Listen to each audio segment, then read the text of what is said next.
Halo, hari ini kita akan merakit Bridgestone Drive Zone, sebuah frame set dari akhir era 80-an ya. Banyak yang bilang dangdut tak goyang. Banyak yang bilang Drive Zone ini adalah penerus Bridgestone Eurasia, yang mana merupakan sepeda touring ya. Makanya mungkin ciri khas sepeda touringnya masih tertinggal, seperti tempat pompa di down tube, kemudian eyelet di fork, mungkin untuk pannier di belakang juga ada. Nah, ini contoh build lainnya ya, rundown banget. Tapi kita akan merakit Drive Zone ini menjadi MTB. Oke deh, kita mulai dari depan ya. Pasang cup headsetnya dulu, jangan lupa lumuri dengan grease supaya tidak seret. Headsetnya ini saya pakai yang merek Neko, ukuran 254 standar untuk fork threaded, merek yang cukup terjangkau. Ini headsetnya headset bekas ya, udah baret-baret, jadi saya nggak pakai handuk atau kain untuk ngencenginnya. Kasih grease lagi untuk bearingnya nanti, kemudian pasang crown di forknya ya. Biasanya dipasang dengan menggunakan pipa besi ini, terus dipukul-pukul aja sampai kencang. Oke deh, udah kencang. Kemudian pasang bearingnya ya. Jangan lupa fork dikasih grease juga.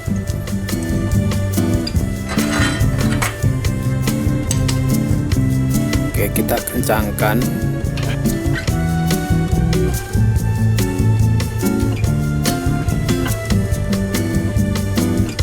Lanjut ke bottom bracket, lagi-lagi pakai grease untuk ulirnya ya. Saya biasanya mulai dari kiri. Saya pasang dulu cup BB-nya, kendur aja, lalu pasang yang kanan sampai kencang.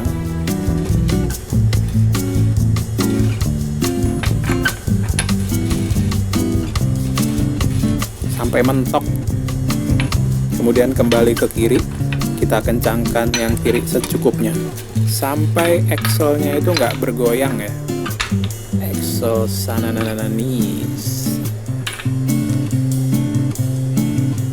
Frame ini aslinya pakai wheelset 650A, seperti kebanyakan rundowner di era itu. Tapi berhubung pilihan ban untuk 650A itu tidak banyak di Indonesia ya, jadi saya beralih pakai 650B supaya bisa pakai ban gendut seperti Maxxis Rambler ini. Konsekuensinya ya ban agak nyenggol pivot rem, tapi masih aman kok.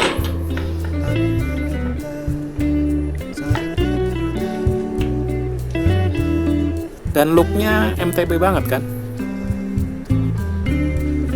Berikutnya pasang seat post dan seat pin. Seperti kebanyakan frame Bridgestone tahun 80-an, Drive Zone ini juga seat postnya berukuran 26,8. Nyari seat post ukuran segitu tuh susah-susah gampang ya.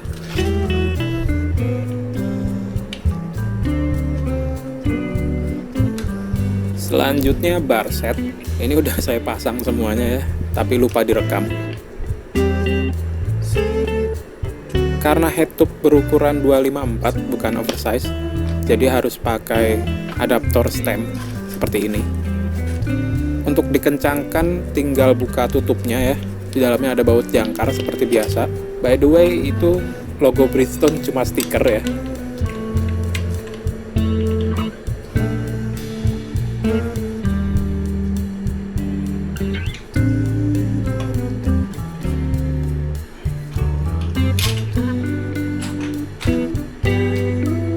Kalian deh ngatur saddle supaya tidak terlalu mendongak posisi saddlenya, tidak baik untuk si kecil.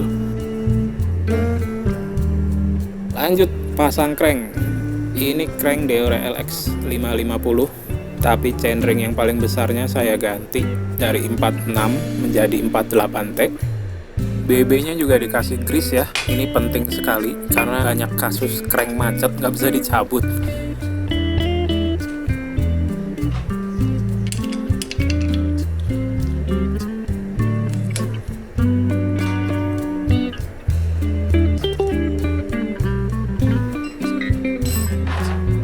Jangan lupa pasang yang kiri juga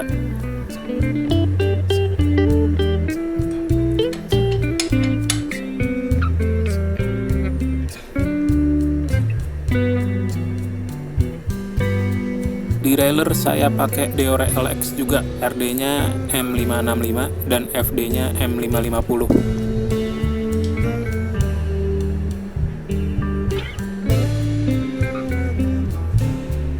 Pertama kita pasang RD-nya terlebih dahulu.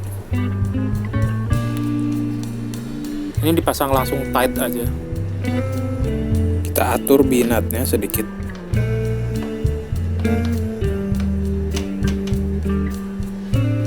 Ketika memasang FD, kita lihat dulu dari atas apakah sudah lurus antara cage FD dengan chainring. Kemudian baru dari samping, posisinya kita pasang lebih tinggi sekitar 2 mili dari chainring paling besar, supaya nanti rantainya nggak lompat terlalu jauh ketika shifting. Sekalian deh pasang botol cage. Saya dapat botol cage ini seharga 25.000 aja, bekas. Nggak tahu mereknya apa.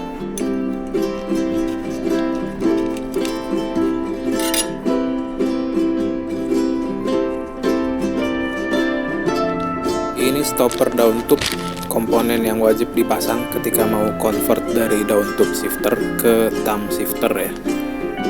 Fungsinya ya sebagai stopper kabel shifter nanti.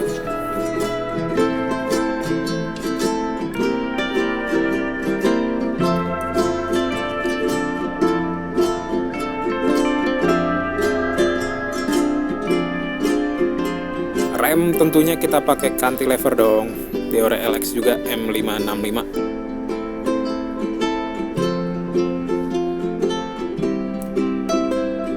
Kita pasang bodinya dulu, brake shoe-nya belakangan aja.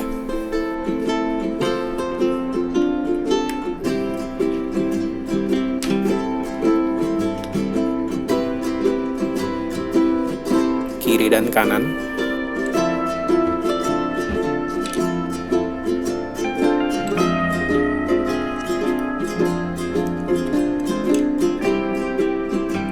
Yang belakang juga jangan lupa dipasang.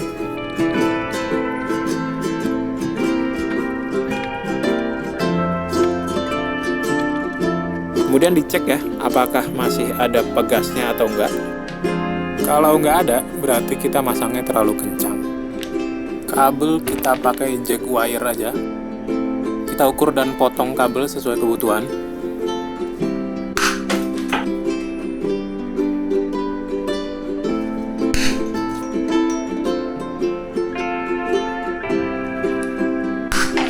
Pasang juga jalur kabel di bawah BB itu.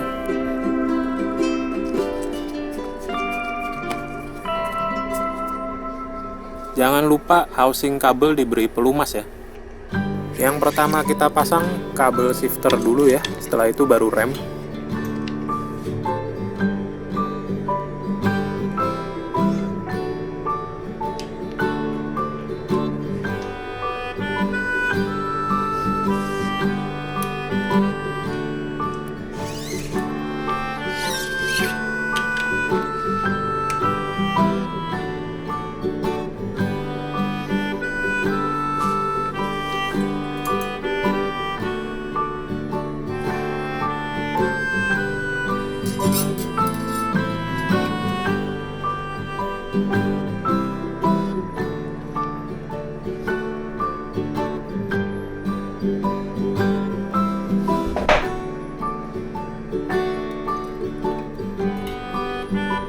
Sebelum memasang kabel di RD maupun FD, pastikan shifternya berada di posisi paling kendor ya. Jangan langsung kita potong sisa kabelnya. Digulung-gulung dulu aja, jaga-jaga.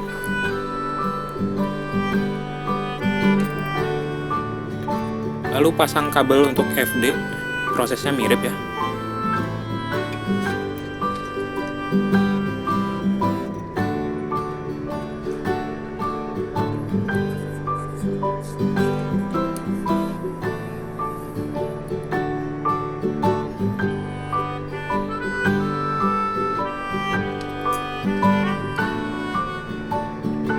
Lalu atur baut limiter di RD hingga dia bisa mengcover keseluruhan lebar sprocket. Selanjutnya mengatur baut limiter di FD, sama ya, sampai FD-nya bisa mengcover lebar 3 chainring ini. Oke, shifter sudah, sekarang ke kabel rem.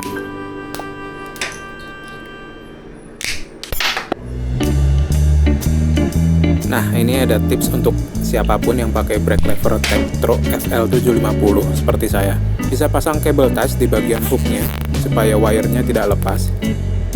Karena ini memang masalah desain ya dari Tektro.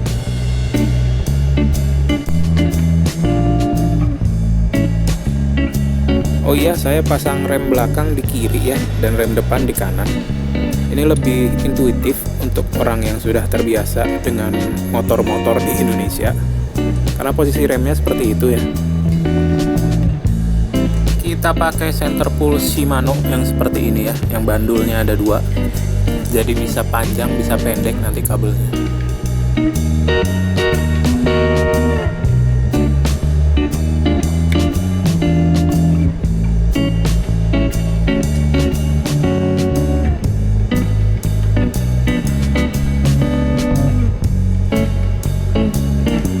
Usahakan panjang kabel kiri dan kanan sama supaya tarikannya balance. Bisa diukur pakai penggaris atau alat ukur lainnya.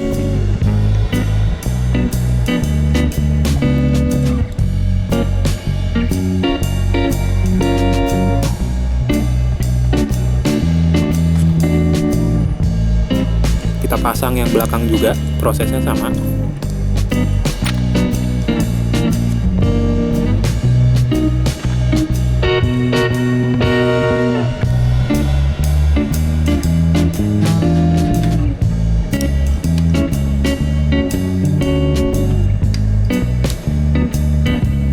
Baru setelah itu kita pasang brake shoe-nya. Hampir selesai nih. Terakhir pasang rantai.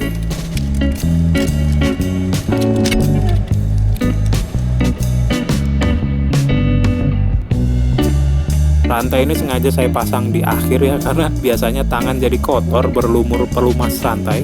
Makanya pakai sarung tangan sih.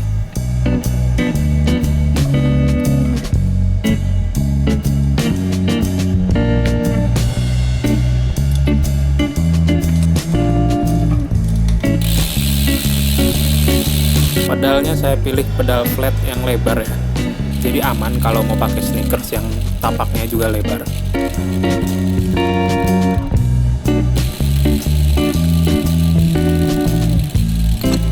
Finishingnya kita potong semua sisa kabel yang tadi digulung, lalu pasang end cap. Selesai deh. Ayo kita coba sepedanya nih.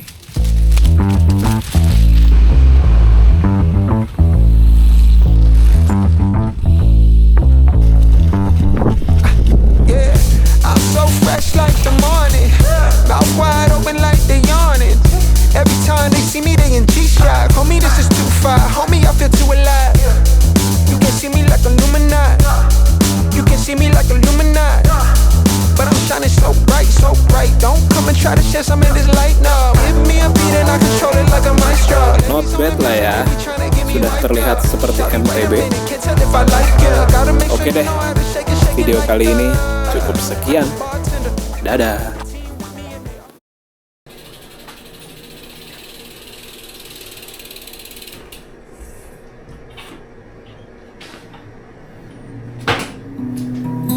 We are still